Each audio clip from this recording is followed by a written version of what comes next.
ആർത്തവ ചക്രത്തിൽ 1 മുതൽ 7 വരെയുള്ള ദിവസങ്ങളെ പറയുന്ന പേര് മെൻസ്ട്രൽ ഫേസ് എന്നാണ്. 8 മുതൽ 12 വരെയുള്ള ദിവസങ്ങൾ പ്രോലിഫറേറ്റീവ് ഫേസ് ആണ്. 16 മുതൽ 28 വരെ ലൂട്ടിയൽ ഫേസ് ആണ്, അല്ലെങ്കിൽ സെക്രട്ടറി ഫേസ് എന്നും പറയാം. 13 മുതൽ 15 വരെയുള്ള ദിവസങ്ങളാണ് ഓവുലേറ്ററി ഫേസ്. ഒവേറിയൻ ഹോർമോൺസ് എന്ന് പറയുന്നത് ഈസ്ട്രജനും പ്രൊജസ്ട്രോണുമാണ്. പിറ്റ്യൂട്ടറി ഹോർമോൺസ് എന്ന് പറയുന്നത് LH-ഉം FSH-ഉം ആണ്. 8 മുതൽ 12 വരെയുള്ള ദിവസം അപ്പോൾ ഒവേറിയൻ ഹോർമോൺസ് ഫോളിക്കുലാർ ഗ്രോത്തിന് ഹെൽപ്പ് ചെയ്യുന്നു, അതായത് പ്രൈമറി ഫോളിക്കിൾ മെച്ചുർ ആവുന്നതിന് ഹെൽപ്പ് ചെയ്യുന്നു. അതേപോലെ തന്നെ എൻഡോമെട്രിയൽ ലൈനിങ്ങും തിക്കനാവുന്നുണ്ട്. Pituitary hormones follicular development stimulate ചെയ്യുന്നുണ്ട്. ആവുന്ന ഗ്രോയിങ് ഫോളിക്കിൾസ് ഈസ്ട്രജനും പ്രൊഡ്യൂസ് ചെയ്യുന്നുണ്ട്.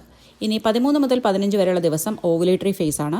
ആ സമയത്ത് ഒവേറിയൻ ഹോർമോണിൻ്റെ ഫലമായിട്ട് മെച്ചുറേഷൻ ഓഫ് ഒവേറിയൻ ഫോളിക്കിൾസ്, അതായത് ഗ്രാഫിയൻ ഫോളിക്കിളിൻ്റെ ഫോർമേഷൻ നടക്കുന്നു.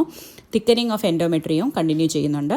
അതേസമയം പിറ്റ്യൂട്ടറി ഹോർമോണായ LH-ൻ്റെ സർജ് കൊണ്ടാണ് ആ സമയത്ത് ഗ്രാഫിയൻ ഫോളിക്കിൾ റപ്ചർ ചെയ്തിട്ട് ഓവം റിലീസ് ആവുന്നത്. 16 മുതൽ 28 വരെയുള്ള ദിവസമാണ് ലൂട്ടിയൽ ഫേസ് എന്ന് പറയുന്നത്.